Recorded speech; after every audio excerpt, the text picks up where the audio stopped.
The first wave of panic is over. What did it give to us? Can we look at the world from a new perspective, from a new point of view, and come with fresh ideas? I believe that the next 2 hours will tell us that we can. So welcome at the second edition of Anti-Panic Conference. So we have already fought against panic about a month ago.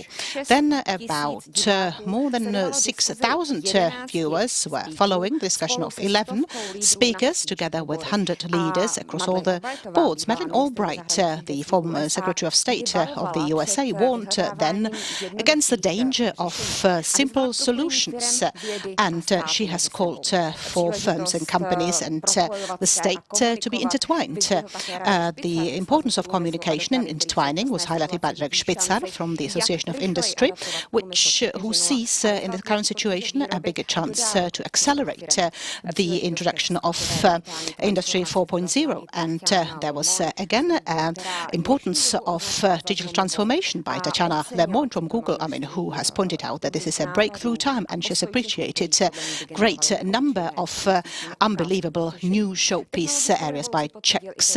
And technology revolution was confirmed by Tomáš Šebek with his project ulekate.cz, and current situation has accelerated the introduction of new technologies in Česká spořitelna, where they managed to introduce a new system within a week, whereas in the old days it would have taken more than half a year. Tomáš Salomon would basically see this new acceleration of new decision-making and implementation as a new norm, and I do believe that this looking for positives and solutions will be the main topic of the second edition of Anti-Panic Conference. And of course there is a creative producer backing it, the MEAD, together with Unicorn Attacks and together with Aspen Institute, Central Europe, and of course we must not forget about our online partner, which is Google, and of course general partner Česká spořitelna. And of course for all the new participants I would like to again draw attention as how it works. So we have an interactive platform here, and there are 3 chambers merging together. The first chamber is created by speakers, 7 experts and leaders from business, non-for-profit sector, startups and sport areas, and they will be replying to the question, where is the way out of the crisis leading us?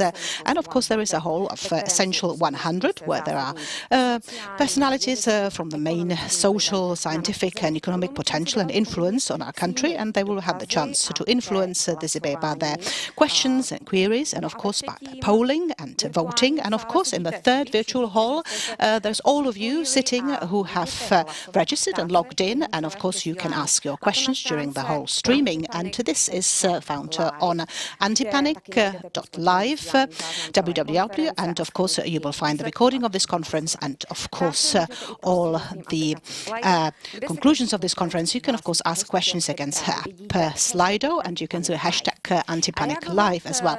So to react to what you will be asking, there will be our speakers. So again, the former chief of the military committee of NATO, retired General Petr Pavel, author of the initiatives for Together Stronger for Sports and Culture, the only Czech playing in NBA, point guard of Chicago Bulls team, Tomáš Satoranský, who can fulfill his dreams and his conquer the world. For the corporate readers, we have Milan Bašina, the future executive director of Aspen Institute CE, the former chief of Czech and Slovak T-Mobile and senior advisor of Rockaway. For family companies, we have Riccardo Lucche here, who is the owner, founder and chef of the group of La Colazione, and for the not-for-profit organizations, Kateřina Vacková, doctor and founder, and the chief of the organization Luna, concentrating on health and prevention for startups, Tomáš Čupr, founder of Slemovat.cz, Dameda.cz, and investor and CEO of Rohlík.cz and Twisto.cz, who wants to get to the internet all small shops and supermarkets in the country. And of course from abroad we have the guest Iveta Radičová, former Slovak Prime Minister, sociologist, and of course she is the author of Maps of Roma Communities in Slovakia. Welcome to the Anti-Panic Conference. And before we get into the discussion, we can of course see the very first words which again bring about the biggest fears with you. And if you have written some words already, we can see that there are several. And of course the current situation brings about again the emotion of fear. And of course fear is something that is connected to panic, global panic, social impacts. And of course we'll see how this again is going to be evolved during the whole 2-hour conference. And I think again our speakers can be inspired by that. Before we give the floor to them, we get to the member of the New Economic Committee NERV, economist Lukáš Kovanda, and he will calm us down and he will basically tell us that the situation in which we are for the very first time will be able to capitalize on it very well. So this conference is about panic. In English it's called panic, but I mean, who doesn't speak English? Of course you can see it as panic, virgin, because we're all virgins in this. I mean, ladies will excuse us because we are basically fearing it for the very first time. We are facing it for the very first time. The pandemic of the new globalization, I mean, something that hasn't been here before. I mean, of course, we have no experience with that, no prior experience. We are panicking, we are nervous, and we need to face it somehow. And of course, the fears engulfing us, stock exchanges were collapsing. Now we have a fear because the borders are closing. Now we are panicking because there will be greater unemployment. But of course this brings opportunities as well. It brings new chances, and of course this will move us on, move us forward once we get over it. So we know that we will move on somewhere. We know that this is going to be an opportunity. We have to just grasp the opportunity, just to hold on tight to it. But of course we have to have good information to it. Of course the government does not have always the correct information, so sometimes the general public is a little bit in the uncertainty. Shall we wear face masks? I mean, how long will the borders be closed? I mean, same like the Virgin when facing it for the very first time. I mean, if there is no right information, then it's going to be a fiasco. And I do hope that there's no fiasco going to be, and that we really hold on tight to this opportunity, and that we will move on and become stronger. Will we become stronger? Will we move on from this experience? I think this is something that we'll find out very soon, because we have the very first wave of free relaxation behind us. The next one will be on next Monday, on the 11th of May. This will be much more tangible.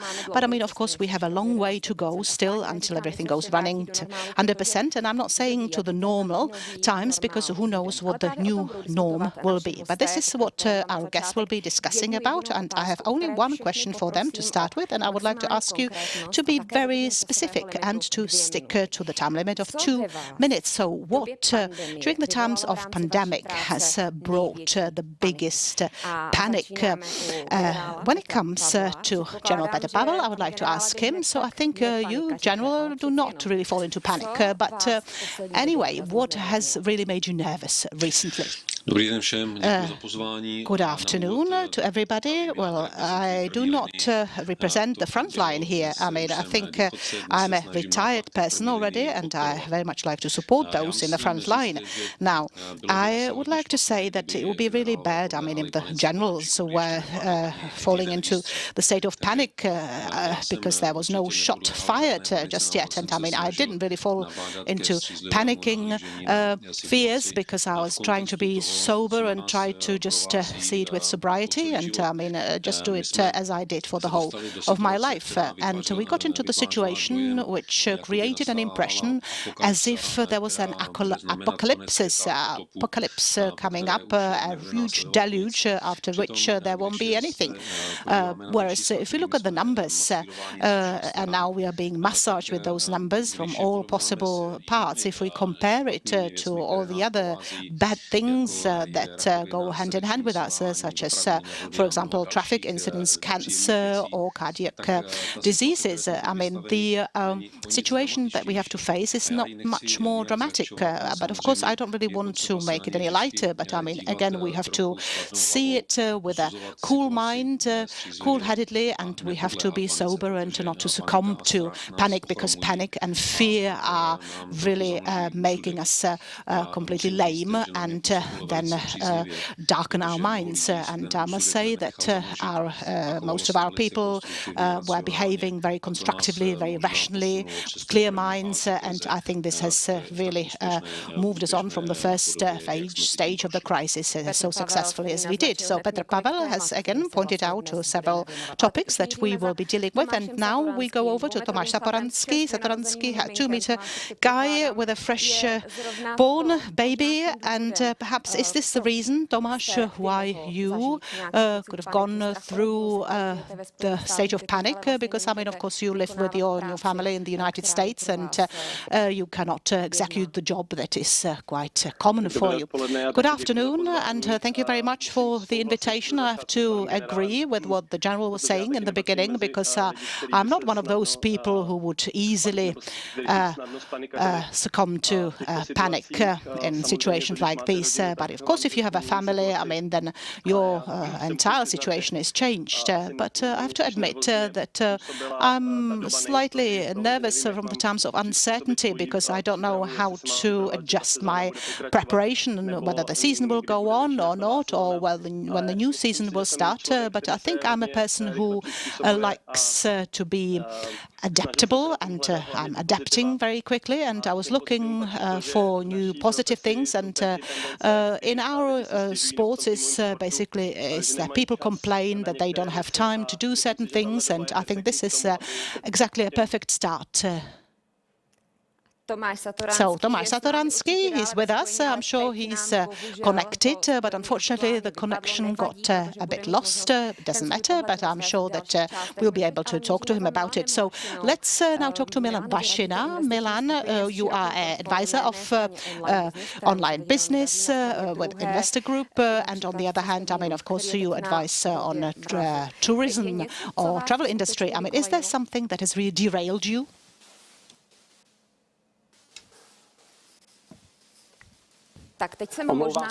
So, unfortunately, probably it was me who derailed Milan at this moment, but I assume we can hear each other at this moment. Yes, I can confirm it. So, now back to your question concerning the panic and derailing. If you are managing a company, or for example, if you are a business leader, then you should not panic and be derailed by the current situation. But we definitely experience some concerns of medical nature, and at this moment I rather have economic-related concerns. I cooperate with a large number of companies, be it, for example, some restaurants, or, for example, manufacturing companies or book publishers. At the very beginning, everybody believed that and we believed that the technology would not fail, but we can all be mistaken. But it does not matter, because we will re-establish the connection with Milan Vašina later on in the discussion. And now I'm curious how we will be able to connect with Riccardo Luque. Riccardo Luque is an Italian coming from a region in Italy which was hit the hardest, but he's been living in the Czech Republic for a long time. Your 8th restaurant celebrated its first birthday on March the 9th, and then you were ordered to close down. Did you panic after then? Well, it was an incredible news. I want to really start the discussion in saying that we are risking that the cure is worse than the virus itself. And panic, of course, we had empty restaurant all over in just 1 minute, and my business is based in a relation, in customer. We need to be busy. We have low margin, unfortunately, in our restaurant, and the cash flow is definitely essential. So all the hospitality sector, hotels, restaurants, they are actually the weakest sector when this pandemic is outbreaking. And definitely what I'm concerned is that we have to restart from scratch, actually. And this is giving us a lot of stress. We lost connection with our customer, with the agencies that we are collaborating. And what we are left with 2 little bistro used as a shop with this little takeaway, in order to really make contact with the people, in order to let them understand that that we are there. But on the same time, we are always, connected with people and try and talk with people, which also give a little bit of stress, especially in the beginning, As Italian myself now, I cannot hug people anymore, I cannot touch them anymore, and this really gives me a lot of stress, and so I'm learning to really act now in a different way. But being a leader of this company, definitely you must be an example for all your staff, and your positivity and optimism must be there all the time. Definitely, it is a commitment because you are responsible for many people whom you are caring for. Now we are trying to get in touch with Katarzyna Wackova, a healthcare worker who's been active in the past 5 years in the area of preventions. But unfortunately, the preventions are now at the background due to the government measures. It's scaring for me as a layman too. Is this a reason for panic? Exactly, this is my panic alert because the prevention is now really very low on the list of priorities.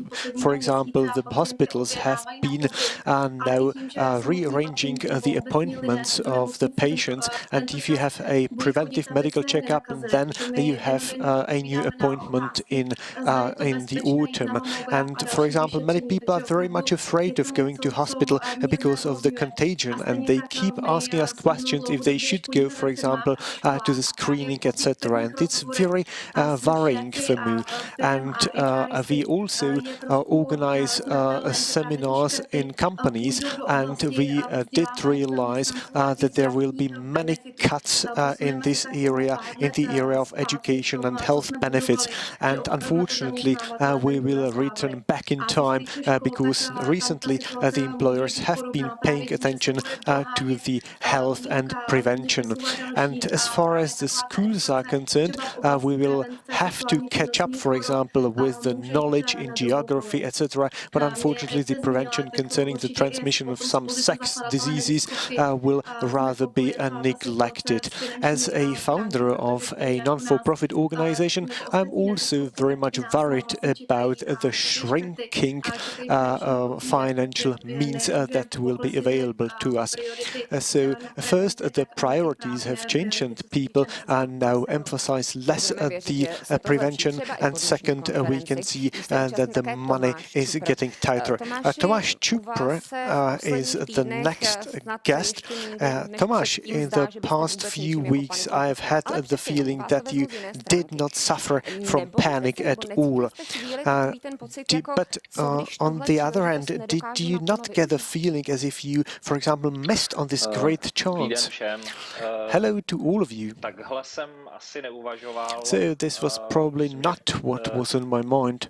At the very moment, I also started panicking slightly too, because I'm really quite good at fighting something that I know, but at this moment I did not know what the enemy was, what was ahead of us. So at the very beginning, this troubled me a bit. Then we switched to the home office, but afterwards we started having concerns that our company might have a lower efficiency, because we then had to return to a safe mode, to a contactless safe mode. And then afterwards, when we realized that we had no high death toll, then we really felt a surge of energy that helped us stick together as a company, and then we started building the company. But the first few days were really very difficult. For example, I was afraid that the government would ban us because we have the home service, and we are afraid that a home service that is in touch with 20,000 customers a day would be considered as a source of contagion. So it was not that great, our feelings, as they may have looked in our communication. Okay, all the best to you. Now we are connecting with Iveta Radičová. Did you remember, for example, some difficult moments as head of Slovak government when you were facing a difficult decision? For example, were you now afraid, instead of the government, asking yourself the question if the government would manage? I wish you a nice day, a nice afternoon from Slovakia. Maybe I would like to point to a couple of dimensions of the panic or of the concern. First, the pandemic did not really arrive at a time when everything was keep and quiet. We must realize that the 21st century is a century of many crises, like the migration or terrorism. For example, it is also linked with the onset of new technologies and digitalization. And at the same time, we are also confronted with a very severe climatic crisis. And the people were just trying to postpone it instead of looking for a reasonable response. And now the pandemic came and stopped everything, and in fact overshadowed some larger problems for which we need a joint response. The pandemic is really a global issue, and we need a global joint response. And we can now see that the people are disappointed with the response of some multilateral organizations, which will unfortunately increase the interest and the relevance of some populists.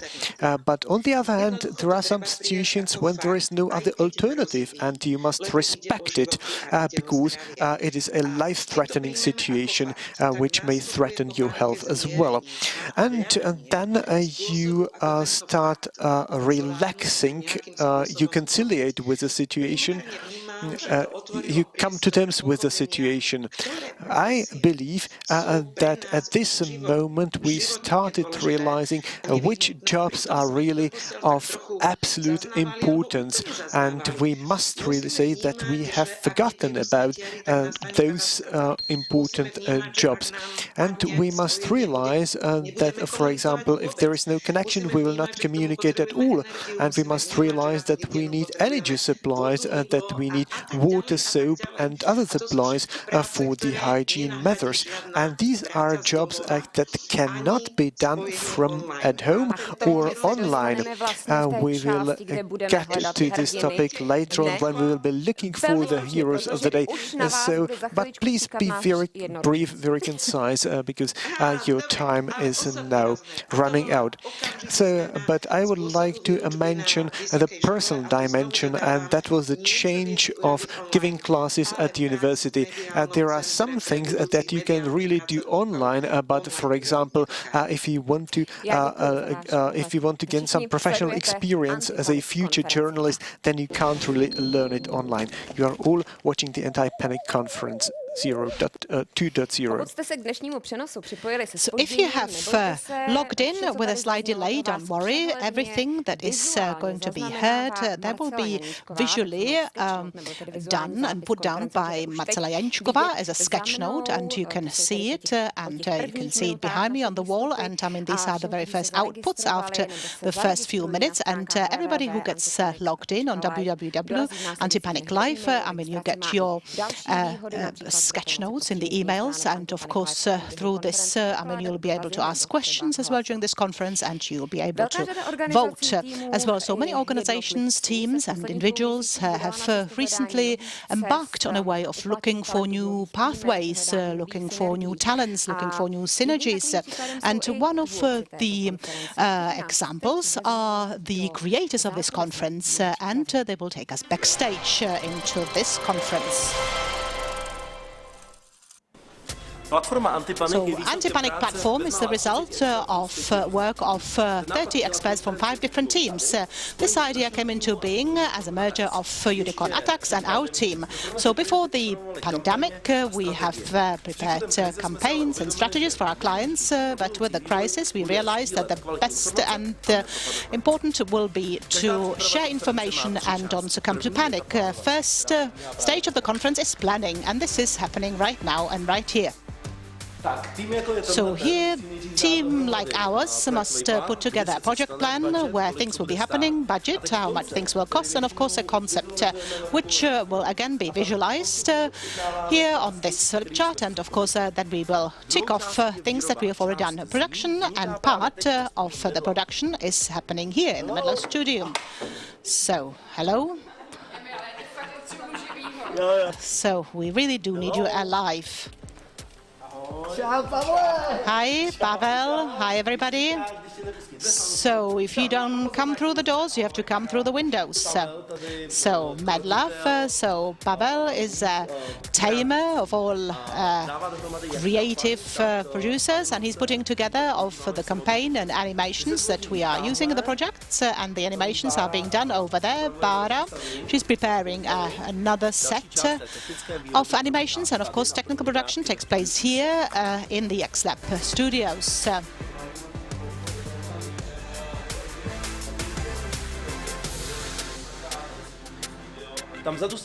So there's Tofu sitting behind there, and he's the creator of this new virtual studio.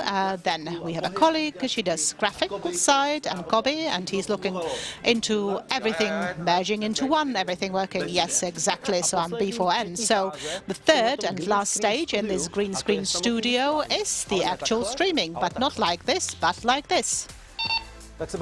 So enjoy it.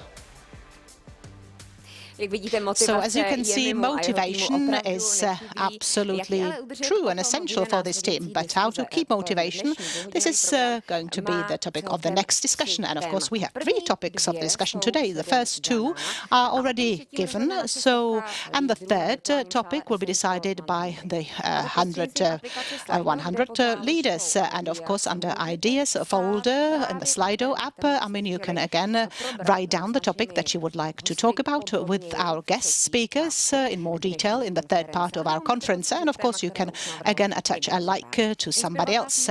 So you can get inspired by Google Trends platform, and of course you have all free access into it. And of course we have again compared the results of this pandemic with the results of last year, and we realize that there is a 3-fold increase of the search of different ways of self-education. Perhaps good news for Katka Vatskova that there will be interest in education, not just for school learners, but in the general public as well, because, I mean, it touches on skills and knowledge as well. So, of course, all the fitness activities as well, and well-being and meditation as well in general. So you can have a look. And, of course, motivation is a topic that is our first debate, and this is going to be the motivation in the workspace, how to keep motivation in this time of pandemic. And, of course, our speakers will tell you from their own experience, and of course they will be again answering the questions. And of course this is a discussion, so of course I will be happy if you don't wait for my questions but react to one another, and you can ask one another as well. So I'll ask and start with Tomáš Satoranský first, because in sport the motivation is absolutely the key for success. So what motivates the player who can't play? So I hope I will not freeze like last time, but I think motivation in sport is of course slightly different. And I think it depends on many factors, on age of the sports person, on the level on which he or she plays.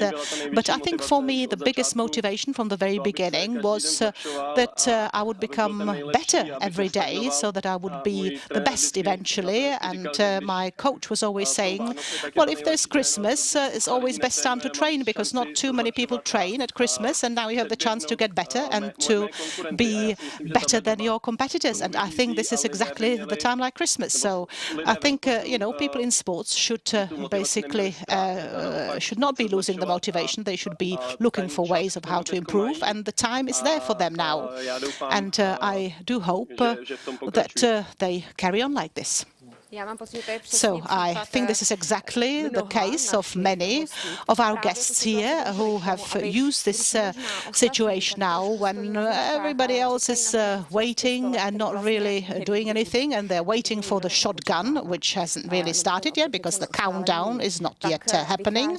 So some people are creating new things, unprecedented things. So Katka, perhaps you started with your online training, online education. You started with your websites, and of course you need to keep the motivation going of the people that you depend on, of the medical students that you cooperate with. What is the motivation of the medical students? I mean, what impacted them, and how was the impact on them? Well, I think the medical students are as motivated as ever, and even more so now, because their main motivation is to help people, and the motivation to get engaged with our organization is to be useful and not just to sit down with books and learn, but I mean start to do something. And of course now medical students can deliver medical material, they can conduct tests, they can help hospitals. So I think the motivation is not really missing at all.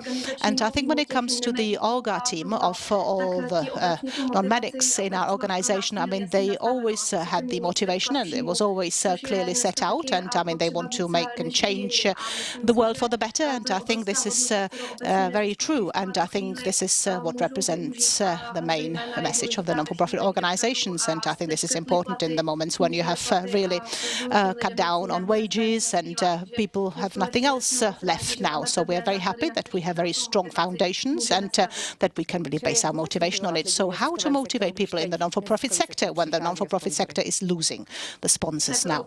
Well, it's really about very transparent and open communication with regard to our team. We are explaining the steps that we are doing. We are explaining the ways why we are changing the strategy and why we are doing it. And we are explaining it and why and what our money will be used for, who do we need and why we need our people for. So for me, transparent communication is most important, and show to the team that there is a survival plan at hand. And this is very important because it's not about to just burn the cash and close it down, but it's about just make sure that we last as long as we can. So perhaps I would react to it because I think you have already asked whether this is in the non-for-profit sector only, but I think this is exactly what has been said. It's not just in the NGO sector, but in the corporate sector as well, in the business sector. I mean, if you're motivated, it's not about money and about cutting wages bound, but I mean, it's about which way to go, and being manager or leader, or if they know how to survive, and if they know how to do it, and if they really communicate the vision well, but I don't really like the word vision, but stories better. If you tell it to the people, then people start to get engaged because they know what to do, and this is a certain filter for their further decision-making process, and you give them a helping hand. And I think from this point of view, this giving direction, putting the sense of direction, communicating the next steps, this is the most important thing. It already works in the companies. I mean, I really couldn't follow before, but I think most of the companies were really quite uneasy with it because companies had huge expectations, for example, from our economic programs, and then the reality was that the expectations were not met. And of course, it shows that the system is not really working very well, but people have to help themselves, and they understand that they have to help themselves. And I personally think that it's important if people know with whom they work and what direction they should be going. It's absolutely of key importance being in a company or in a non-for-profit organization, and communication is of key importance. So, Tomáš Čupra, so who wants to speak now so that I do not interfere? So I just wanted to follow up and continue. I do not necessarily believe that a strong leader is the decisive person. A strong leader is definitely needed, but I think that a strong story helps you, and you must really build a strong story from the very beginning and not wait for the crisis, which changes the story itself. That is true.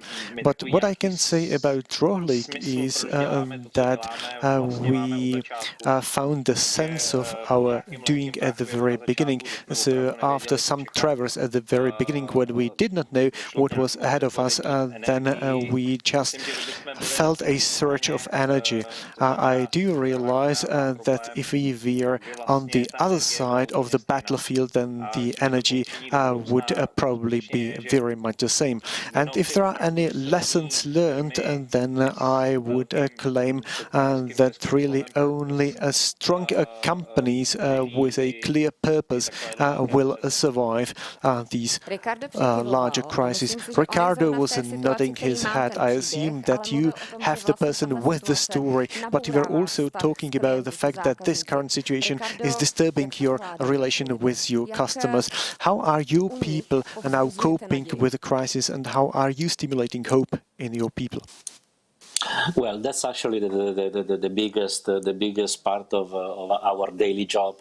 We are continuously in touch with through our HR, with newsletter and with emails and with messages to the people, telling that what we do, telling that which kind of changes we want to apply to the company in order really to go through next winter, actually, because definitely this year we know already that the business without foreigner and after this crisis it won't be a very rosy year.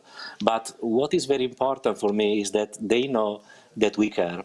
They know that they are part of a solid group, and they are motivated definitely in this moment not by the money, but in my business actually it's very difficult also to motivate. We have many staff, we have really many working people, so actually the money is never the first motivation. Is actually being part of a strong group which is working and has some direction.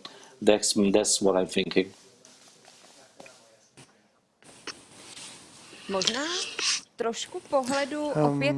Maybe may I ask you which motivation do the politicians have, Mrs. Radičová?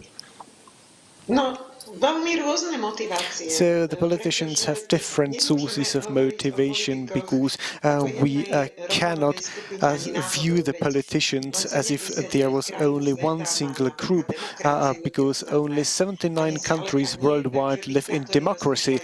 So politicians in non-democratic countries have a completely different mindset and a completely different motivation. So there are some motivations who want to strengthen their power and to have even more control over their own country, the people, and they want to restrict the liberties. But the democratic politicians want to stick to some basic principles. For example, when you take different leaders, you can see that everybody has a different attitude. For example, the German Chancellor Merkel very often acts on the basis of scientific findings, and then she motivates a vision how to get the country out of the crisis. And take a look, for example, at the Brazilian President Bolsonaro, who is exactly the opposite, who refutes and declines all scientific findings, and he's taking his own political decisions. Or, for example, you can compare the Prime Minister of India, who has had no single press conference. He just decides about 1.3 billion lives. But, for example, Mantra has every day, Trump has a press briefing every single day, and he very often communicates information that is based on no facts. And for example, he just wants to make a statement as if he would like to give commands to both the wind, as if he wanted to have the weather under control, just like the socialists wanted to have it. You have some leaders who are very rational and consider every single word, and some may take, for example, some resolute decisions without any larger discussion. But as a woman, I also, for example, notice noticed, especially at the example of the New Zealand Prime Minister, who came with a completely different attitude. He's very empathetic, and she is able to communicate, for example, she's able to announce the government decisions even from with a child in the background and with the toys lying around. And she's really able to communicate the story and telling them that the government is really supporting them and doing everything that the pandemic will be contained. So you can see, I have a question going to you that we received from Václav Nekvapil from the Essential 100. His question is, if you are not afraid that the politicians will get used very quickly to the new power when they always communicate new information at press conferences, etc. And we have many questions going to General Pavel. We now have Zbigniew Frolik on the line, founder of the Linet company producing the hospital beds. Mr. Frolik, I would like to welcome you to our live broadcast. So who would you like to ask first? I'm now thinking about the topic of motivation. It was maybe in the early 1990s when everybody was so motivated like today to overcome the situation which started in those days, be it, for example, by helping either in Linet or in the hospitality business. I think that we can be quite proud that we took early measures. Maybe I would like to ask a question for the next block, because I am rather missing a total management of the pandemic. I'm missing really missing a plan from the European Union, as if the EU did not exist at this moment. So I would like to ask the Army General Petr Pavel how he believes that the European Union will be perceived when every country in the European Union adopted its own rules, despite the fact that we all know that we are closely interconnected and that if we do not take unified measures across the whole of EU, then we will be facing the spread of the contagion in the future too. And it will also cost us a lot of money because of the distraction over time. So I'm really quite skeptical how the EU was acting with the personal protection equipment, etc. I think that General Petr Pavel heard the concern and your idea if the European Union is now at the dawn. I wouldn't call it the twilight of the EU, but I mean, EU is not something outside and beyond us, but I mean, EU is us. I mean, we have our ministers going to the EU, our officials, and they are presenting the voice of the Czech Republic there. And of course, the EU, similarly as NATO, is only able to do things to which they're authorized. And I mean, if we complain now that the European Union has been invisible in the early stages of the pandemic, it's because the member states haven't given any kind of authorization for that. I mean, the member states have kept this authorization to deal with the pandemics on their governments, on their nation states. So the European Union has basically approached it once the leaders have understood that the collective solution will be more effective, and they started to deal with the problems on a joint level. And I think there should be one lesson to be learned from this, and this is that we are stronger united. And of course, we have to, there is a strength in numbers, and of course, we have have to again think about how to set up some kind of European pandemic plan, because we have a national pandemic plan, but in the early stages we didn't even follow that one. So there were several things that we have to set right and put right in the process, which is called lessons learned in English, and in Czech we call it lessons learned from a crisis development, but I think we have to be ready for the next crisis to strike. I do hope that Zbigniew Frolik received the answer that he hoped for, and the General stays here as a guest, because we have another question now to him, and this is from Pavel Heček, Executive Manager from Retail Transformation and Retail Management in ČSOB. So Pavel Hečko should be here with us already. I welcome you, and the streaming of the conference, please do ask. Good afternoon. So, General Pavel, I have another question to ask you, even though this is connected with the topic of united approach. And how do you see these cyber attacks being sort of directed to big companies and hospitals? Do you think this is a new low of international policy?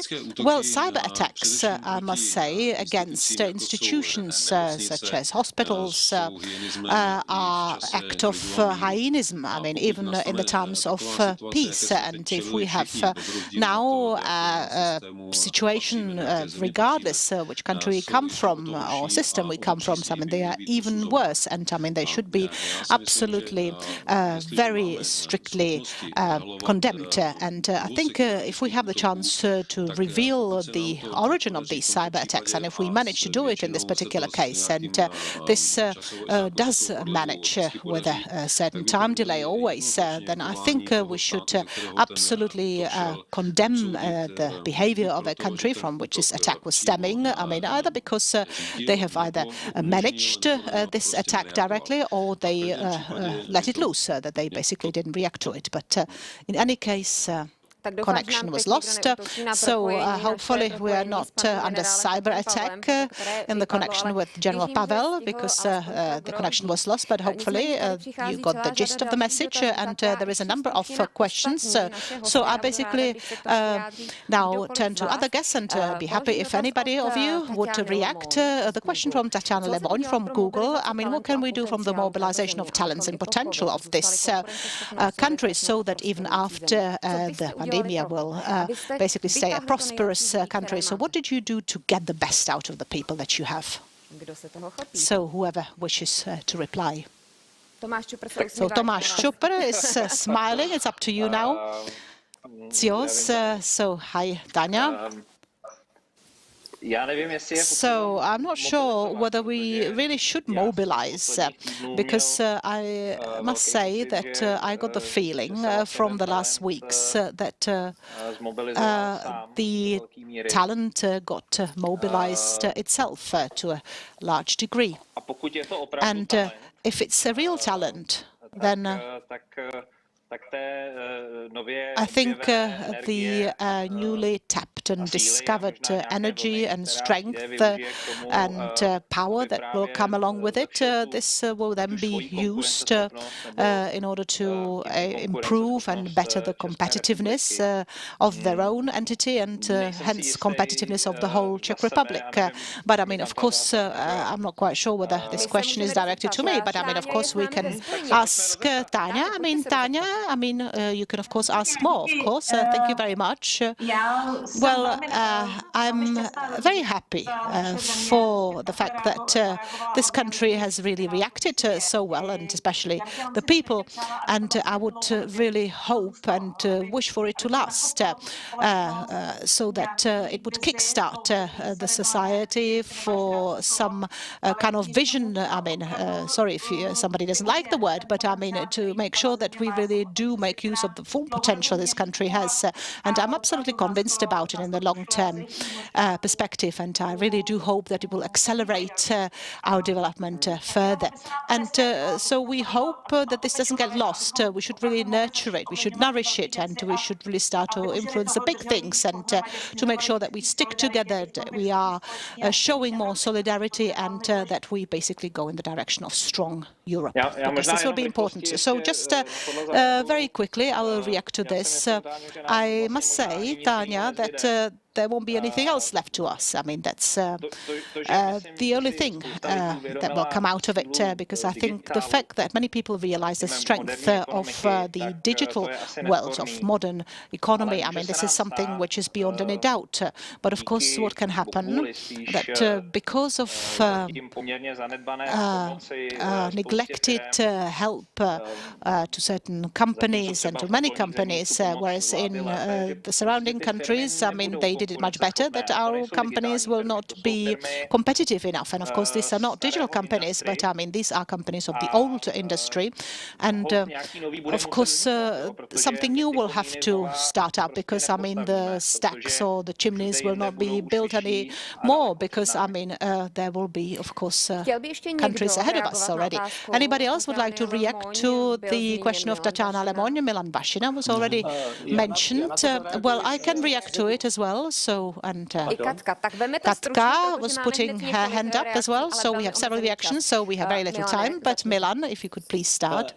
So I would basically just say to this, I subscribe to what Tanya was saying. The vision is important. And I was saying, well, basically, I don't like the word vision, but I like the word story so that people understand it. But I think this story or the vision of the Czech Republic is very important indeed, because we should know what we should be doing, where we would like to move on, where we'd like to go to. And now we activize the talent. And I mean, now, for example, that we see that the big wave of digitalization came, and point of security is very important. And I mean, we should really showcase the question of the Czech Republic. And this is exactly where talent should be made active. And I mean, this should be made active on something which is meaningful. But I mean, of course, now when we have to come to what is really important, and I'm coming back to what Tanya was saying, always when the situation is described and really well, then the talent will be activized and will be made very active. I mean, of course, today it's about pandemic situation. Next time it could be cyber attack or crisis situation. But if we have a planned action, if we know that in 3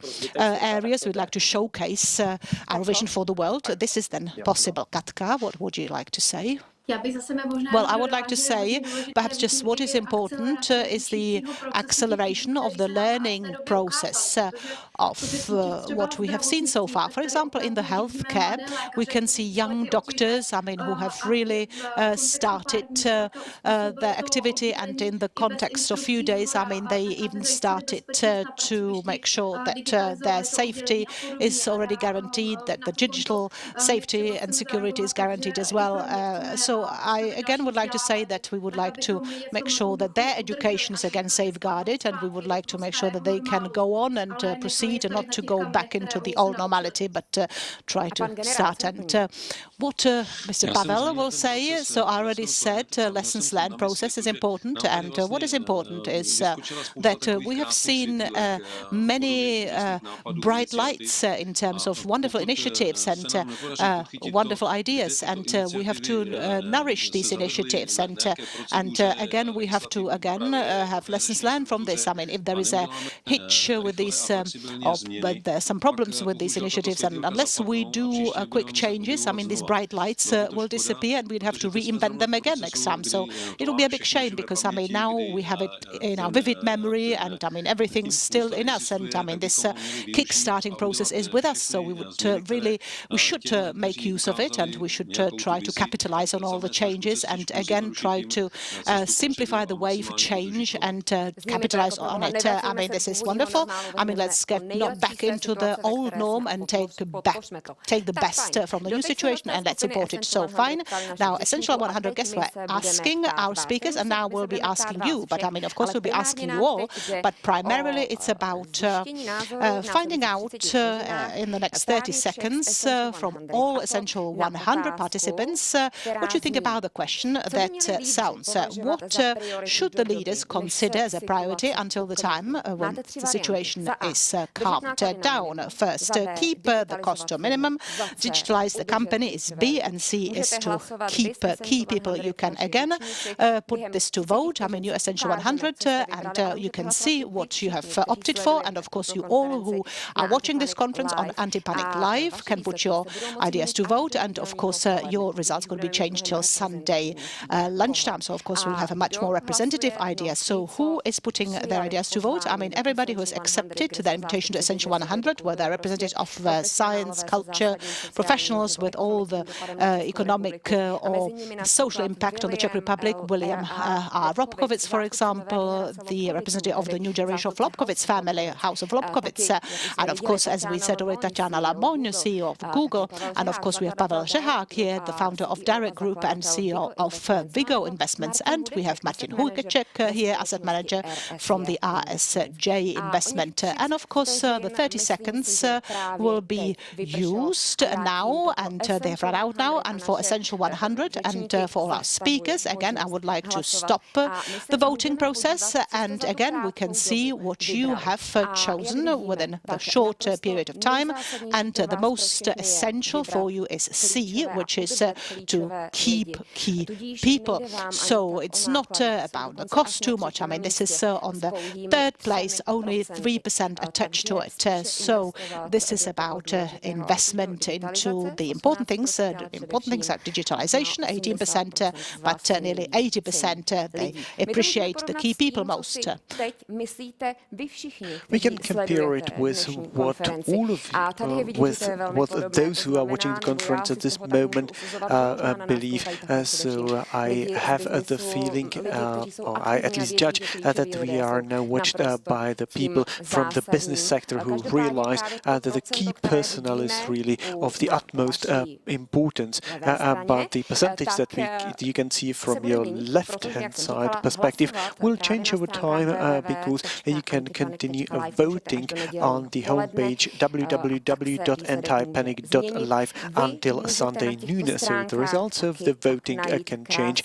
And then when you go to the homepage, you can also find a concise summary of what was said here, and you can also find a sketch note of this conference. It is a visual recording, so you can see how the visual recording is now being filled. You are watching the Anti-Panic Conference.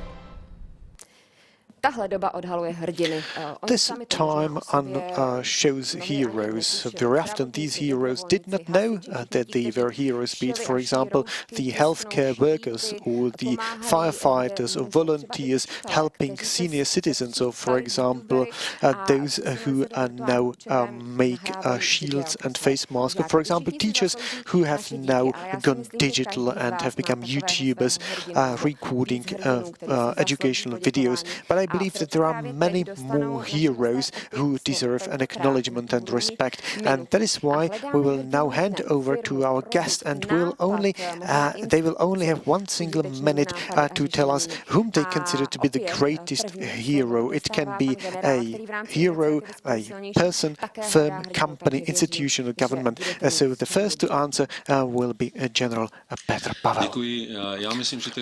So I think there are thousands of heroes, and I definitely do not want to touch any of them, but I would like to highlight the team of the Czech Technical University, because from the very first moment when the chairman of the university showed how you can make a protective shield from a used PET bottle, then they continued developing a respirator of the highest class. At first glance, it looked quite simplistic, but the functionality was good enough to attract the interest from 25 countries. And I think that this type of invention flexibility, despite some administrative burdens and difficulties by the government and authorities, deserve a great acknowledgement and respect. It is great that we can acknowledge the academia. Sati, who believe has now scored the best three-pointer, who is now passing the ball in the best way. I will not give any specific names, but we want a specific example, please. Okay, I understand. I agree that all those people whom you named deserve the respect and acknowledgement, be it, for example, the healthcare healthcare workers, firefighters, and others. But I would like to thank those who remained calm and are still in a good mood, which is important for the whole society. And I think that they are helping the whole society remain in a relaxed condition. So I do not want to name anybody specifically because it would be unfair towards others. But I like your words too, because many people would not have thought of this. Milan Vashina is advising many people, so many people from the business sector. So I assume you will name some heroes from the business sector. Probably yes, even though I do not like the notion of a hero, but I think that we now need to consider companies which changed their behavior. And I give you an example from the hospitality business, which is really in difficult times. Companies like Macro and Coca-Cola wrote a letter stating, we understand the situation, we understand that you are not going to pay to us at this moment, we understand your difficulties and we will wait for the time when it's over. And when the information came that the businesses might reopen again, they sent out another letter stating that a payment calendar should be drafted, and they also said, we understand you have problems with cash flow and you can pay your bills later. This is a good example of solidarity, of the way the business can be set up. There are definitely many more such businesses. I just named these. Especially those who will be helped by this will appreciate it. Ricardo Luque is from the business which is affected most. So who is the hero for you, the hero of the day? Well, I'm following every day the news from the Italian news, and I have actually my sister, which is actually a nurse herself, and so in Italy now there are happening very, very sad stories, especially most concentrated in Lombardia and in Veneto, which is just two regions of Italy. So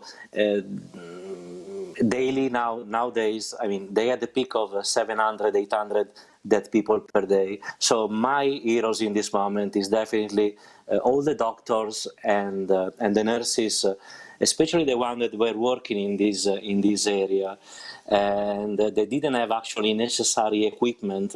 They didn't have proper mask and proper protection actually to do the job, because this crisis was really underestimated, and so this doctor actually, they were actually choosing the people who would live and the people who would die. You know, and this is an incredible responsibility and the heavy weight that we give actually to the health people, and this is my heroes, definitely.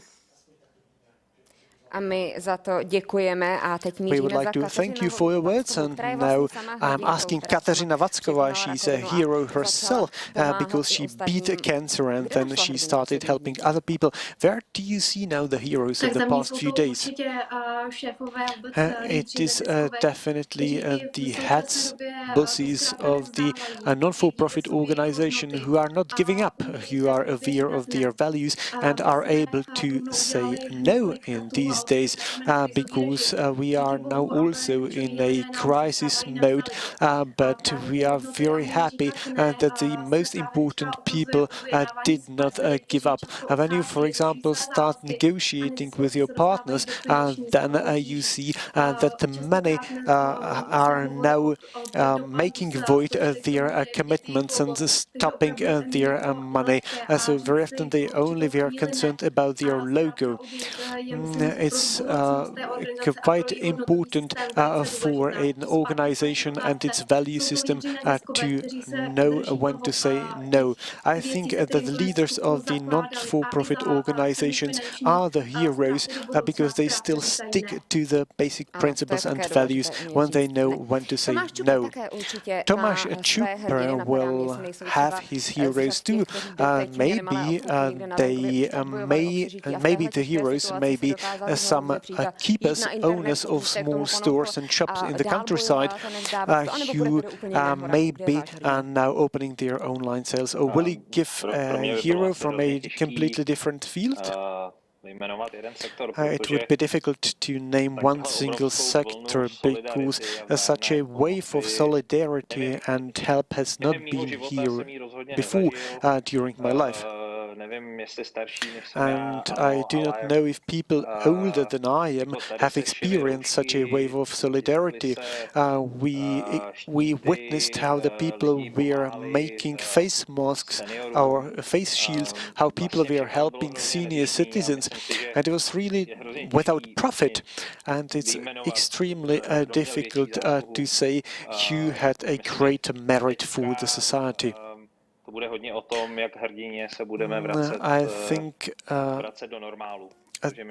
now we will see how we will act when returning to the so-called normal situation, because the current situation is not healthy and is not sustainable. Many people will probably agree with you. Iveta Radičová, a sociologist, might be able to appreciate what we don't see at all. So who would you select and see as a hero? I will only like to add some more information. I admire those people who are able to combine their professional life and the care of their own children who are not at school.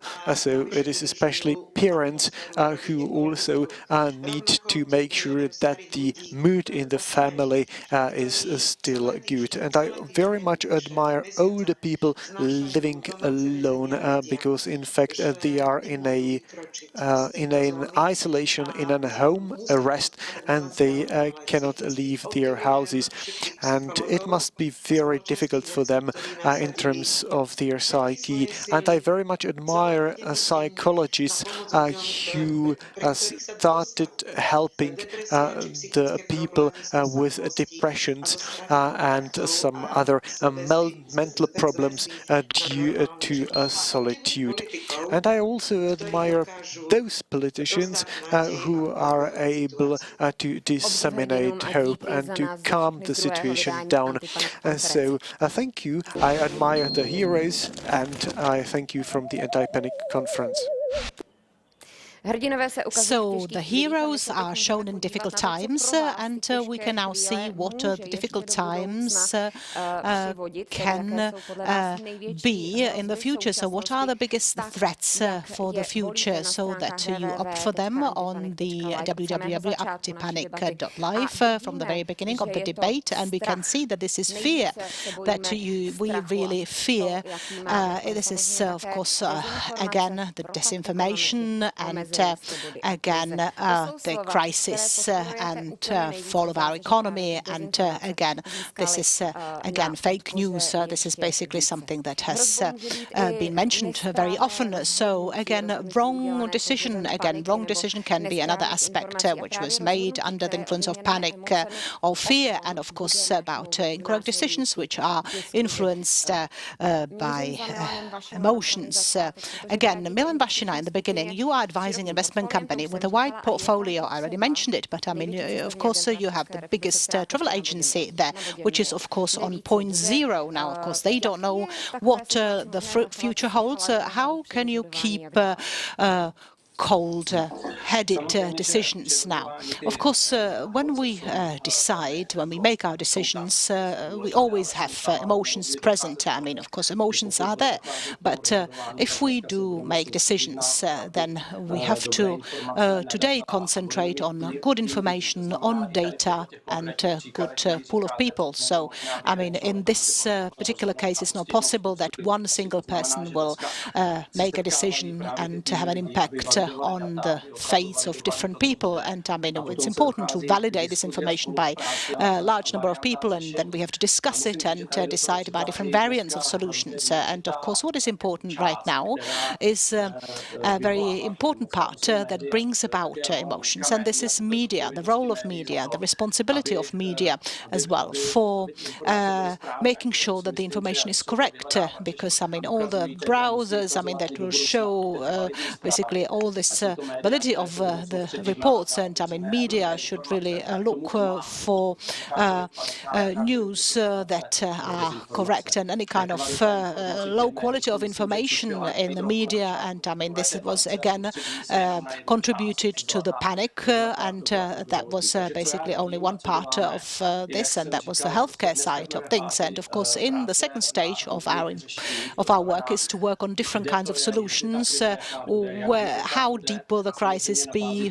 Where will the biggest impact be? And everything should be based on data. Of course, we don't have a crystal ball. We can't look into the crystal ball right now. But I mean, we have the information. We have some previous experience, and we have some important people around the table who have important ideas. And of course, this is very important, not just for companies, but it's important even on the government level, on the level of individual countries. And I mean, there is no similar platform that would somehow support this discussion. I hope Aspen Institute will do it in the future, and is doing it right now. And I mean, currently we are in a situation where we have different economic committees of likes of NERV and other teams, and I think we should use this opportunity now to make sure, just like General was saying, I mean, take lessons learned from what has been done, and think about the role of crisis and emergency situations, and again take the lessons and move forward. So I think again there will be several stages, and of course, like after each stage there will be again a correction of all the decisions, and what is important is to be adaptable and to adapt to new situations, and this is of key importance. So is or are emotions part and parcel of the decision-making process? I mean, shall we avoid it completely, or because the situation is so tense right now? And of course, it's about risk. I mean, is it? Do you have to involve emotions in there? I mean, Ricardo, for you, it's not just about business. It's a family company. I mean, it's all your life. I mean, you sold your house, and I mean, you founded the whole group. I mean, how difficult was it for you to decide, I'll close down all completely? Well, definitely. Now it's time to really keep the emotion in a lower level because the financial situation is so bad. So yes, actually, I closed one of my businesses. You know, the story of my restaurant is founded on emotion. You are getting inside the restaurant to live an emotion. So I like to tell my people, we are producing our bread, we are producing our pasta, we have our own pâtissier, which is working for our group. Definitely, I had to give up this idea because we have a very uncertain future, and we started actually to make some cuts, and this was one of the emotional cuts which we did. So also we had to think about what is going to be the business in the restaurant, which are more concentrated in more concentrated touristic area. Are we going to change the concept of the restaurant? So we are working to now create a comfort food, something a zone, something actually to attract more local people. And definitely the emotion now we try to keep them as the lowest as possible, but of course we are always trying to recreate or reshape a model which is based on emotion. That's actually why the people they go to restaurants, definitely. Yes, exactly. So emotions have to be there. I mean, even though not directly in the decision-making process, but Tomáš Čupr, you have already said it, that the media presence is sometimes different from what you feel, but I mean, sometimes the emotions are creating pressure, and in one discussion you talk about the situation as if it was a war, and you said that it enables you to put forward solutions that in the peacetime would take 4 years. So what solutions, for example? Well, we are quite a big company now, and it's not just about me as a leader of the company, but in many ways we have to play the same music, so to speak, with others, the same tunes, and sometimes we have to accelerate more and just to shorten the chain of command, so to speak. And of course, in the time of crisis, that was quite a welcome solution. situation. So we basically switched to an army-style command. Well, of course, in our way. I mean, I don't want to offend the general, but of course it meant that things that would normally take for months, I mean, for years, certain things happened in like 10 days instead, because nobody was asking too many questions. And I think this is exactly the situation which this requires, because if you fight for your life, I mean, that it can save your life, because, I mean, when you run from others, I mean, of course, then it can save your life. Of course, it's not a sustainable model. You can't really live like this for too long. And, I mean, if you are not a company, but if you are a country, then you can't do it like that. But, I mean, for us as a private company, it worked. And, of course, now you touch upon already what has already been heard among the questions in the first discussion. I mean, will not the governments like it to basically decide an emergency situation for them, which is a very simplified way, and that was pointed to Mr. Pavel, the general, and Mrs. Radičová. Well, I was trying to say something. Please, let's go for it. Okay, I will try to answer the question. Maybe we must realize that the Czech Republic and the Slovak Republic belong to those countries with the highest share of industry, because the industry accounts for the highest share of the GDP with compared with other member states of the EU. But still, it is still only 1/3, because 2/3 of the GDP are constituted by the services. So we see the future and perspective in the services sector, where we can now apply all innovations and digital technologies. And it's about us what the strategy will be about. I would like to emphasize that each and every crisis can be seen as an opportunity, as a new opportunity. I can see a huge challenge ahead of us, that we really move away from the strongly industrial society to a country with economy based on creativity, services, etc. Today, the challenge is now easier to adopt than ever before. We mentioned and slightly criticized the European Union, slightly fairly, but let us now wait and see which programs will have the green light and which programs will be rejected and declined. So let us now wait and see how, for example, the green programs will be supported in order to look for alternatives, and how to change the whole societal system in favor of a society which will not be based on the principles of the economic growth in the past, because this created a debt for the future generation. And I'm not talking about the finance. We were just caring about ourselves without heeding the environment. And as soon as if the businesses are able to innovate very quickly, then a reasonable government must be able to do so too. So this was a good impulse for the next question, which was asked by Jiří Vojkovský, the CEO of Rich Fox Capitals. I would like to welcome you to the Anti-Panic Live conference. Whom we would like to ask? To whom would you like to put your question? You have switched your microphone off, so we can see, but we can't hear you. So if everybody had the microphone on, so it would be bad, because we would have too much noise here. But whom would you like to ask now? Hello to all of you. I have a question which concerns all of us, so it can be answered by anybody. So I would like to ask you, to what degree our fight against this pandemic shows if we are able to fight the climate change, and if you can now see signs of our ability to cooperate at a global level, or rather the other way around. And then I would like to ask you if you also support the economic stimulus which should recover the economy.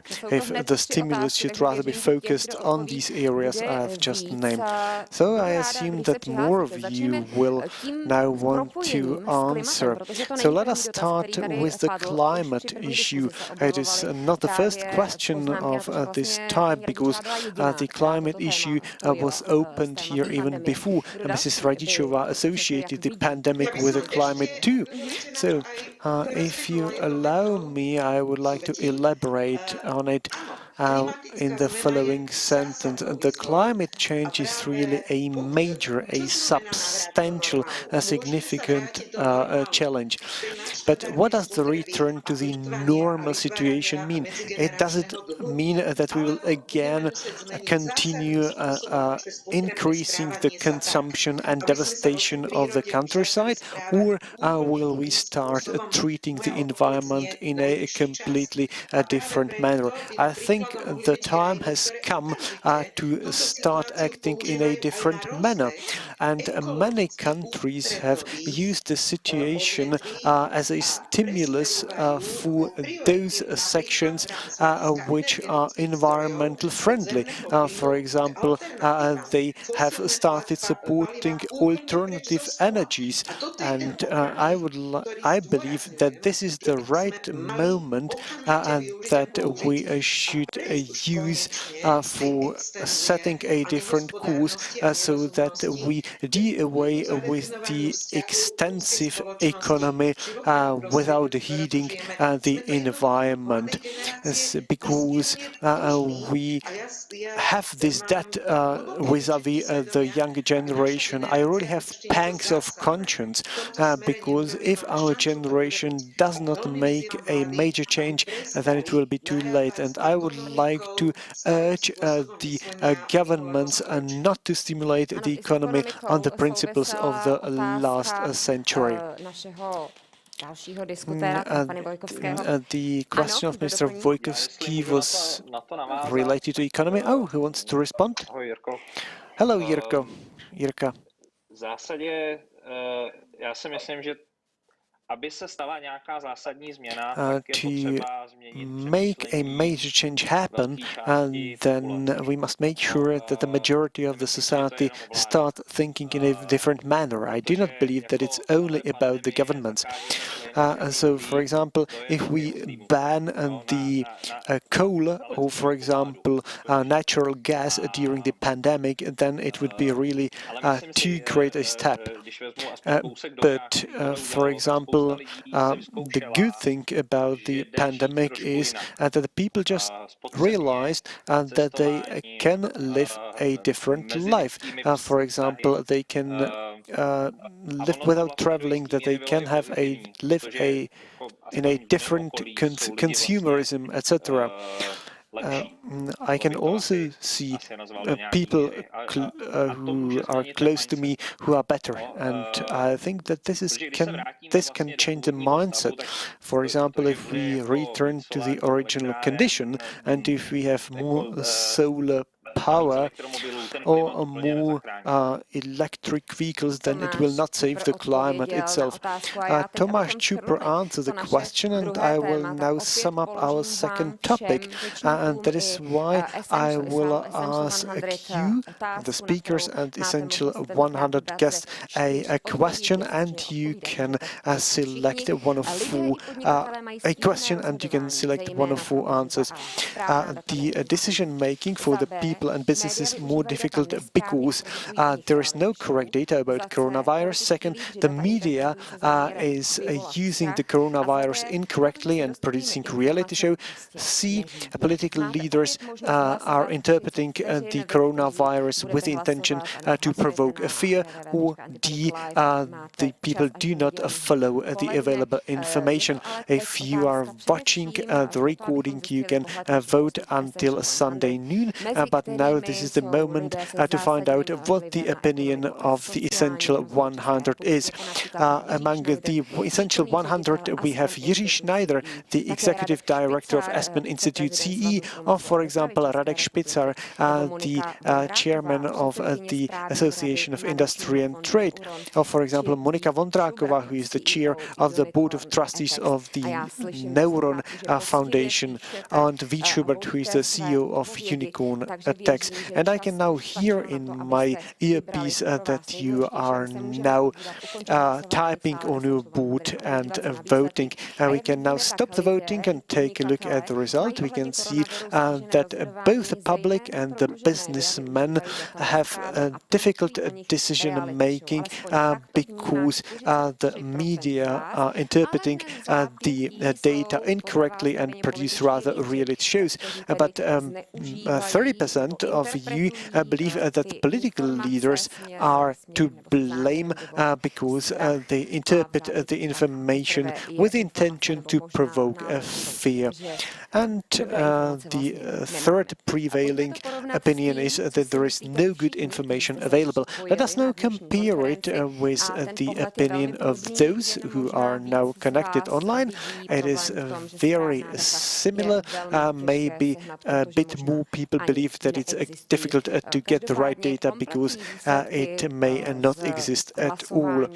The complete final results will be in the visual recording.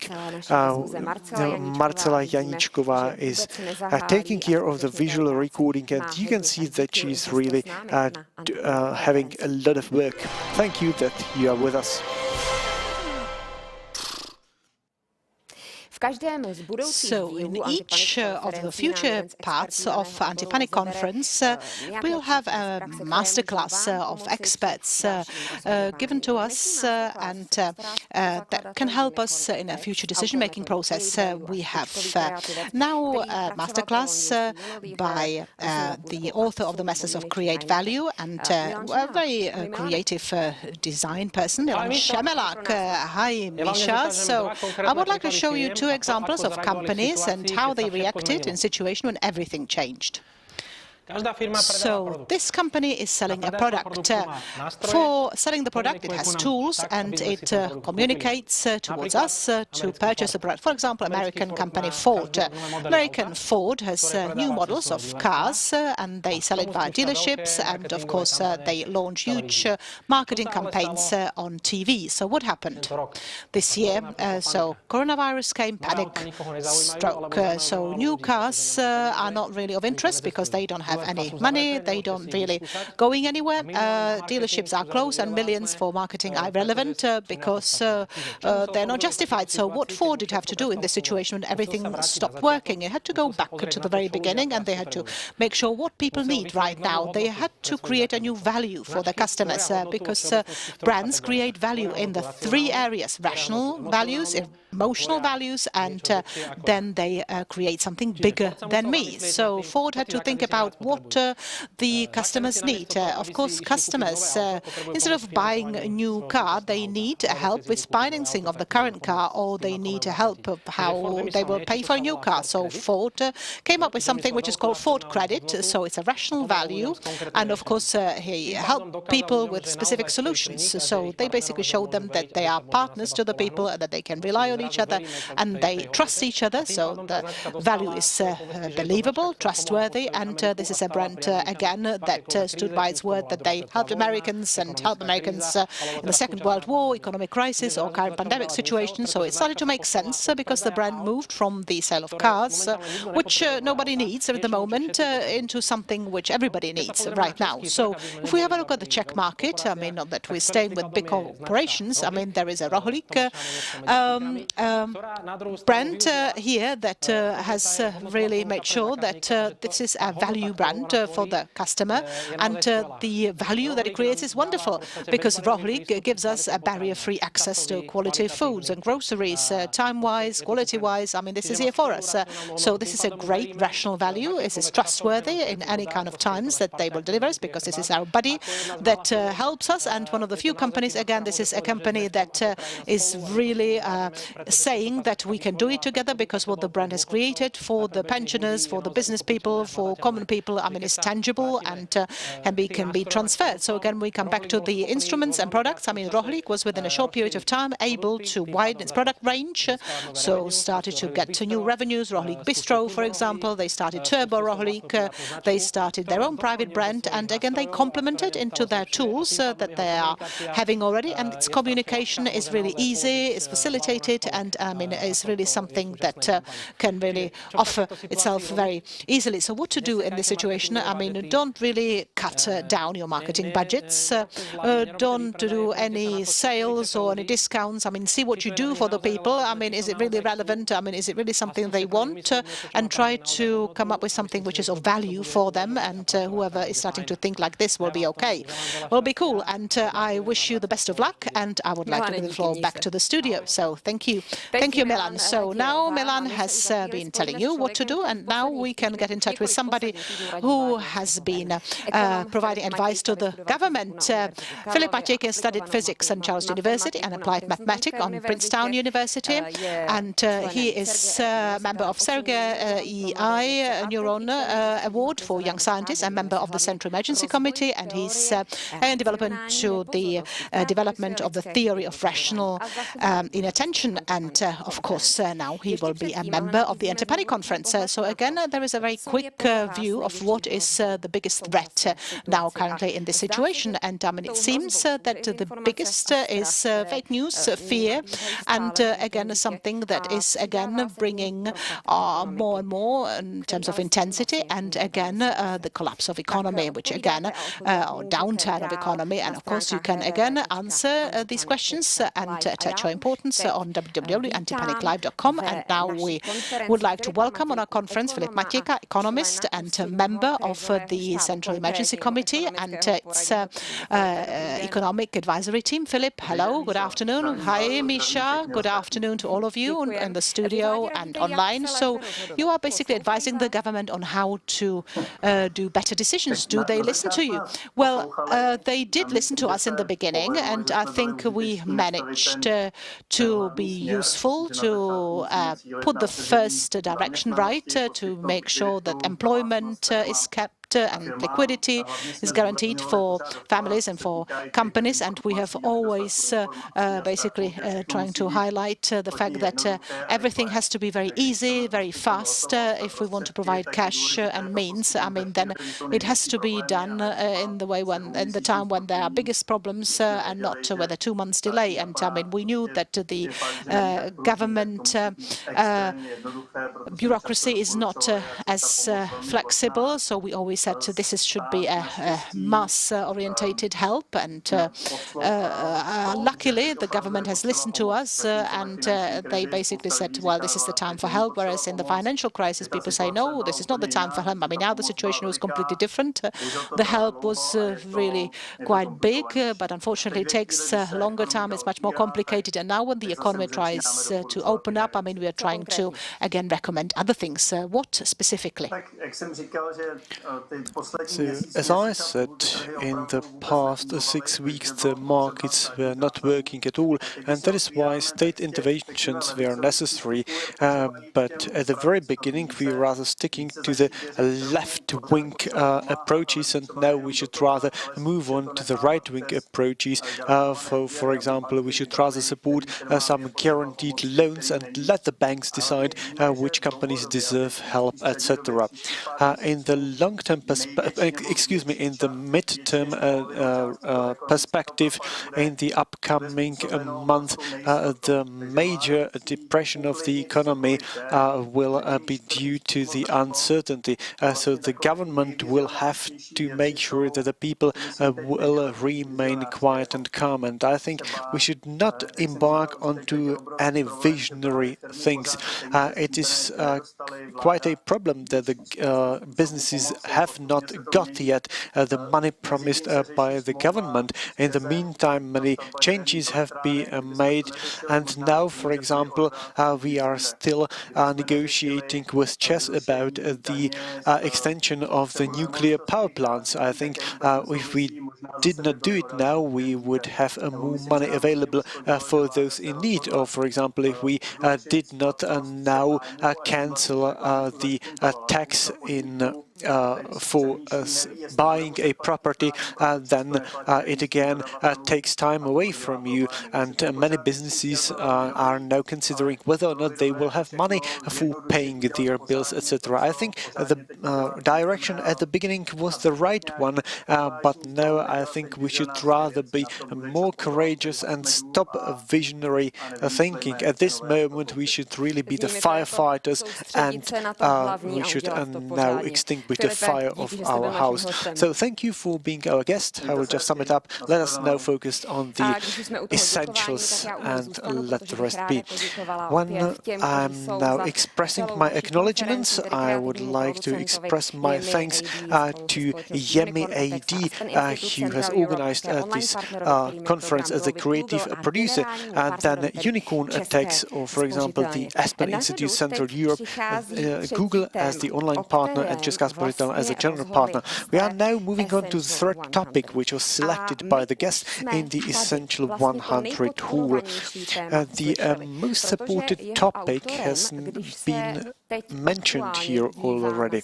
When I'm looking at Slido, then I can see that the question with the greatest relevance was the question of Mr. Wojtkowski. His question was if the current situation will rather support democratic institutions or rather authoritarian. Will it strengthen China or rather weaken China and its models? And I think that he very much got the point of questions of many of you. For example, of Jiří Schneider, who is the executive director of Aspen Institute. His question is, what is the greatest source of confidence and distrust? What to strengthen and what to weaken during and after the crisis? I'm now moving on and reaching out to our speakers again, and I would like to ask you if you believe that today's situation will rather support the democratic institutions or the other way around, the authoritarian. It's a question going to all of you, but let us start with General Petr Pavel. Okay, I will open the discussion. I think the authoritarian regimes will prevail in the short-term perspective because they can decide more quickly without really caring about democratic principles and institutions. But I believe that democracies will be more successful in the long-term perspective because humanity has not yet managed to think of anything better than a democracy, and I believe that democracy has the best potential to empower people to solve problems in a sustainable manner. As far as the stability is concerned, it will not be more stable or safer than before the pandemic. It must be expected that China and Russia will really be facing major consequences of the crisis. China is in a much better economic situation, but still it was suffered a hard blow. General Pavel, we are losing you. Don't do it, please, because you will not be able to finish your idea. Let us give it one more try. Okay, we can hear now. I will continue. China will have damaged reputation, and the Russian economy will contract because economy Otherwise, it is not as strong as China. For example, the United States and the UK underestimated the epidemic at the beginning, and they will suffer heavy losses too, but on the other hand, they have a great potential to overcome the situation, along with other democracies. So, to a certain degree, I'm quite optimistic that the potential of the democratic countries is much higher in the field of facing the pandemic, and that these democratic countries will emerge stronger out of the crisis. This was the perspective of somebody from the army, even though he's not in the army anymore. Mrs. Radichova will give us a political and sociological perspective. Yes, I will give you a perspective both of a politician and sociologist. The uncertainty is the opposite of security. But I will give you a direct answer. I think that the position of China is really changing from the very beginning of this new millennium. But what I can see as an advantage and a challenge at the same time is that the decision-making within a constitutional frame can mean that the position of democratic countries will become stronger if these democratic leaders manage to increase the confidence of the public in themselves and in the public institutions. They have the chance at this moment, but it will turn out later on after this crisis management is over. So the democratic institutions, countries and politicians may emerge stronger, and it may, on the other hand, result in a stronger polarization.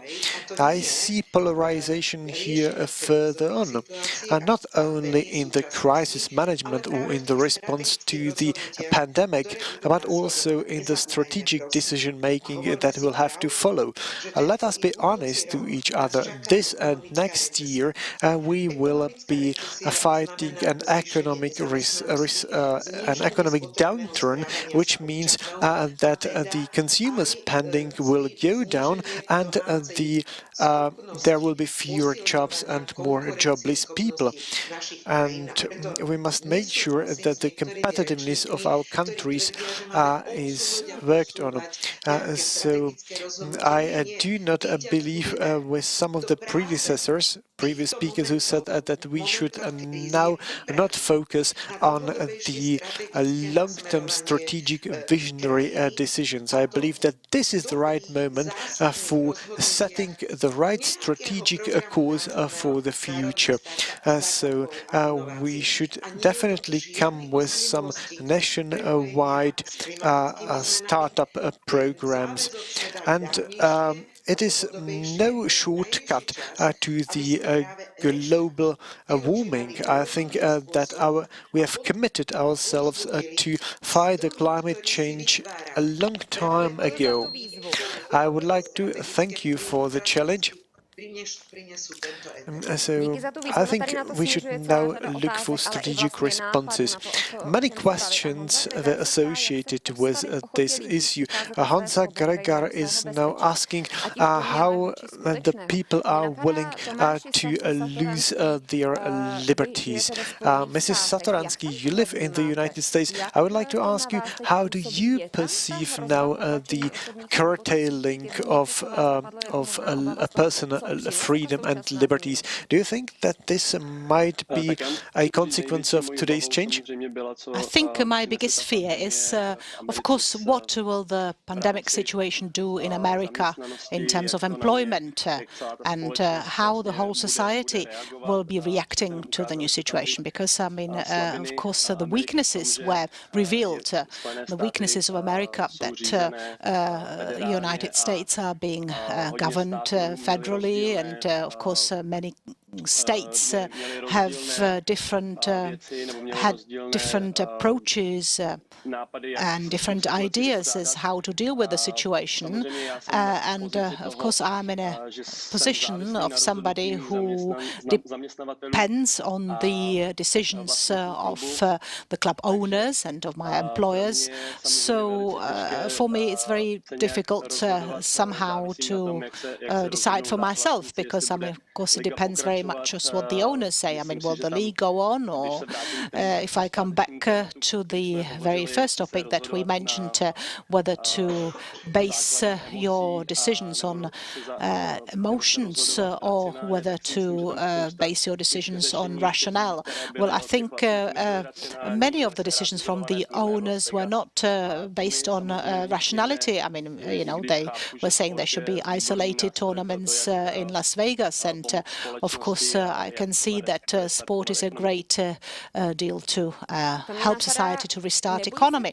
So do not the members of the entrepreneurs amongst our speakers fear that the power will taste good to the decision-making people, and that their business will be in a bigger uncertainty in terms of what measures will come next? Well, if I may, I can say, well, democracy and authoritarian regimes, I think it's very early to say. But I agree with Mrs. Radičová. It depends on the result, how the crisis will be managed in each and every country. And of course, I'm not thinking of this particular crisis now, but I'm thinking of the next one to come, on the economic crisis. That will be very important, because people have a tendency to be manipulated a little bit, to be controlled. And of course, we're talking about the majority of people, about the mass people. They don't really want to think too much. So a little bit of an authoritarian regime will be suitable for the majority of people. But the question is whether the authoritarian regime can look after them in the times of economic crisis. And of course, this will then make the difference. So I believe firmly that in Europe we're already as far that there won't be a mass abuse of the situation by governments. I mean, we have our business running in Hungary too, and albeit from the point of view of taxes and from the point of view of how the government has approached the control of certain companies is much harsher than it is in this country. But even there wasn't really any massive abuse of power happening, even though in the Czech context of things, sometimes it's already beyond the standards of advanced Europe. But from Czech Republic west, I don't think that any kind of abuse is possible. I don't really have any fear whatsoever. So that's great. I mean, that's why we are here, to calm down and not to panic. And I mean, Martin Hureček has asked another question, asset manager for RSJet, and here from the Essential 100 is asking us here, and he wants to ask us a question. And Martin, welcome, and just ask me, who do you want to tell me who do you want to ask? I would like to just direct my question to several people, really. My question would be, what would you recommend and to whom? Because it depends who you are addressing. So what would you basically be recommending? What to do now? What to basically do now, what to orientate your focus on, your energy, your capital, and what to do in like 6 months' time. So, you know, I don't really mean to be specific, but just group of people to whom you could basically address your recommendation, your advice, or your personal experience. Well, you basically have taken away my plan, which was the very last conclusion for the recommendation with regard to the end of our conference. So now I basically appeal to you not to say all your ideas, but I mean, now you have two things. If you could please advise one thing for the future. And if you could please highlight the difference between now and, say, in 6 months or certain time later, would there be a difference as what you would recommend to do now and what you would recommend to do in 6 months? So what would you recommend right now to do, instantaneously to do now? And let's start with Milan Vashina. Well, when it comes to right now, to this instantaneous activity, well, I think many companies now have to accept the situation as it is now, and many companies have to realize in what kind of environment they find themselves. So what does it mean for them? How have they been impacted by the change, by the pandemic situation, by in economic terms, and of course by the whole functioning of the company. And of course you really do need your own people, your internal people who are adaptable and who already understand what is happening and who basically come up with some fast solution. And now I really would like to focus on identifying these people who are able to really help the company and who can absolutely help the company to survive. Because I can see it, and I mean, it's terrible to see that many people who do not really see the situation as a problematic. I mean, they see that the train has just stopped and then it will start running again. So this is one. And then other people who do not really want the change at all. And I mean, they will be a real burden to the whole change situation. And I mean, that's again, how is Ricardo perceiving the situation? So what do you see, Ricardo? What do you do as your very first steps with regard to the future? Well, definitely, we are missing now a good part of customer regarding my restaurant, which is actually the foreigner coming to visit the tourist. So definitely, we need to adapt to a local market now. And in my opinion, we need to really kind of simplify our offer, and let's say going back a little bit to the roots, to really start to give food which is more understandable. And not definitely going down with prices. That's not actually the strategy, but still continue with a good quality, with a more understandable food, and try to survive. I mean, we don't have a crystal ball. We don't know what is happening in a few months. We don't know when the flights they will resume again, and it's a kind of monthly per month to survive in order to really feel what the customer they really want and try to give some extra service. That's what we need to do. A Katka za neziskový sektor. Katka, do you want to join in? Maybe I will comment on the commercial part and on the comment. As an NGO, we have a product too, and it is the preventive training sessions. We mustn't rest on our laurels, and we must keep improving so that we improve our competitiveness in the future. We are now expanding our portfolio, and we want to work on it throughout the summer, and we are now just developing new forms of distant learning, and we want to offer new products to the companies, and we want to scale up the impact even during the crisis. As Milan said, we must really identify the current situation and the next steps. And then we must really define the product and start offering it actively. Thank you for your answers. I believe that Martin is now satisfied with the answer, and we are now getting in touch with Martin Buchtig, the manager of STEM agency, another guest of the 100 Essentials. So whom would you like to put a question to? I have a question going to all of the speakers. We are talking here about the opportunities, about the talent, about time for reflection, about leadership and digitization. But I would like to ask you if these are not questions for only a very small number of people really defining the pace of the time, and if it is not intended for the public at large, because we very often want to point at the opportunities of the crisis, but the crisis may have really very major implications for the people and their lives, and then we may intensify their feeling of their insufficiency, and then we may just be understood as a group of people living really in a bubble and talking nonsense. So you also noted in the slide if the crisis is by definition bad. So does somebody want to intervene? Does somebody want to respond?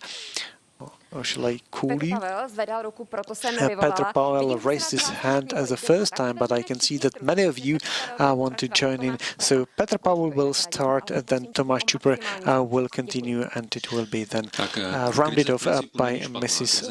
Rajčová.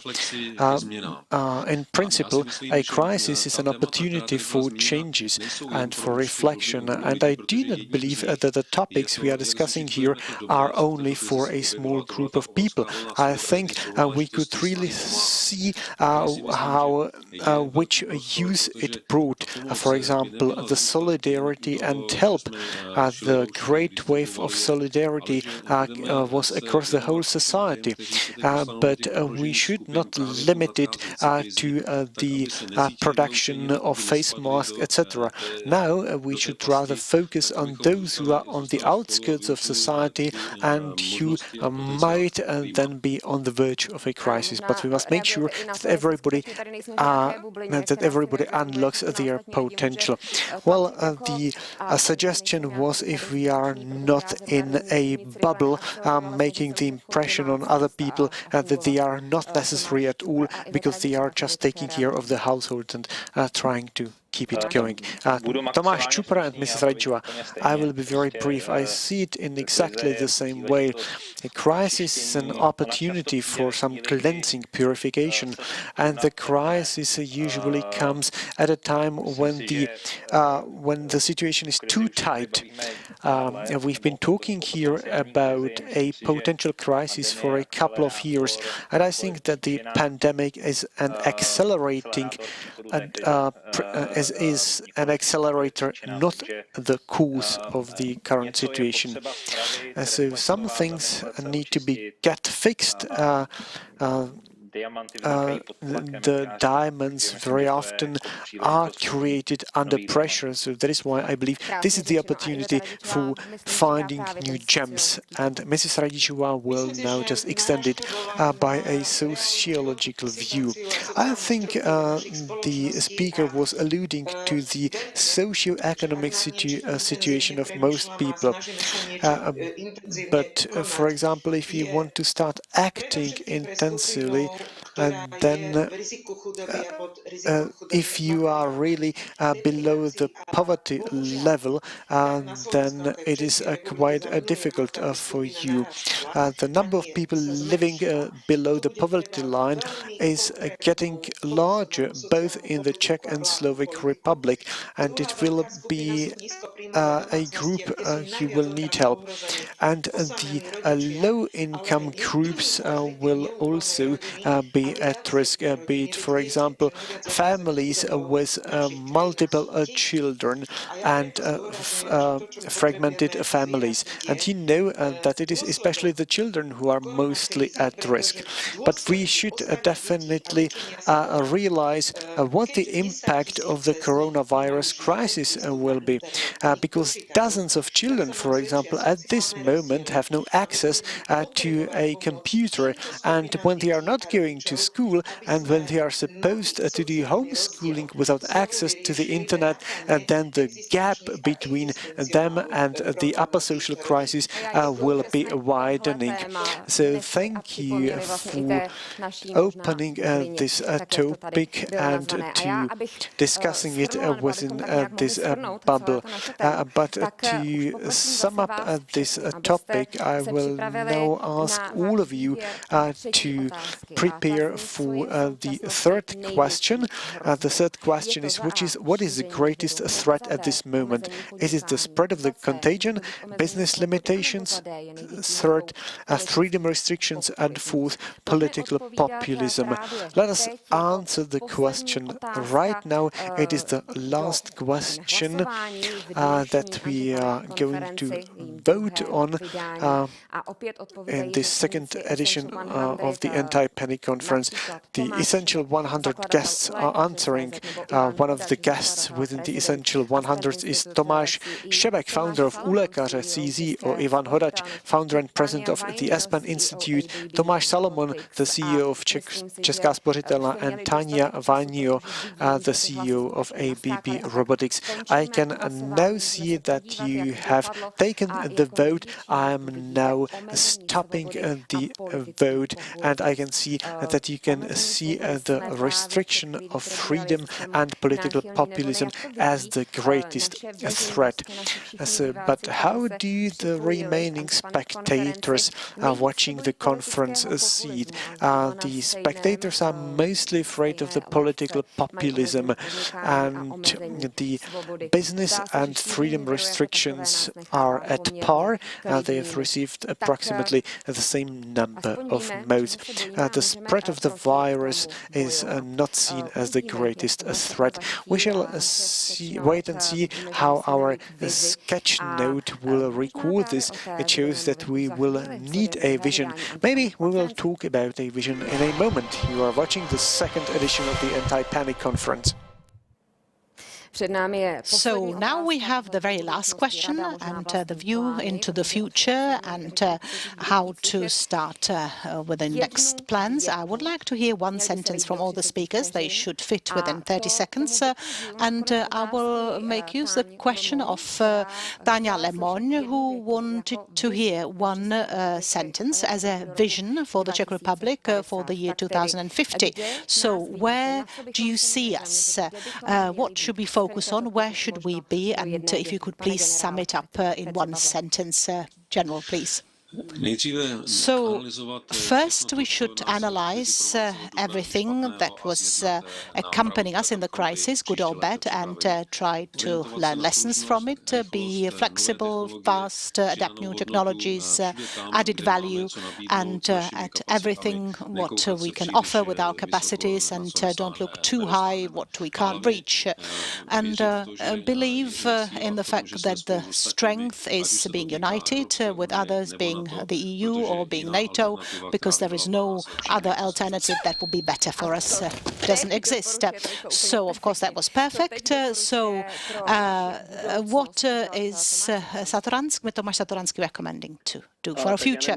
So, I don't know what to do for our future, but I do hope that in 2050 other countries will still see us still as a small country that can get united in the times of crisis, and what we have done, I mean, being in society or in sports, and in the most difficult times, we can really pull jointly and unitedly, and we will just be showing that we can overcome it and that other generations will join. So, Milan Vašina, so what do you see? How do you see us in the year 2050? Well, I would say that it would be very good if we could be as self-confident, European, democratic, economically developed countries which could develop democracies and grow on new, innovative and progressive things. I think this is very much in brief. And I think now we can reflect and we can get ready for it. So innovations and progressive nature. Ricardo Luque, what would you say? How do you see us in 2050? Well, I think we are living in a strong country. I see a lot of innovation, actually, a lot of views, actually, of innovation in any kind of business, and definitely this is something that next to what is happening in my Italy, we are really very advanced. So I see a great future. I see a good schooling system, and I see a nice future for this republic, definitely. Ricardo, just a question, because when I hear you speaking about this country in English, how are you with the Czech language? How are you doing about the Czech language after 18 years living here?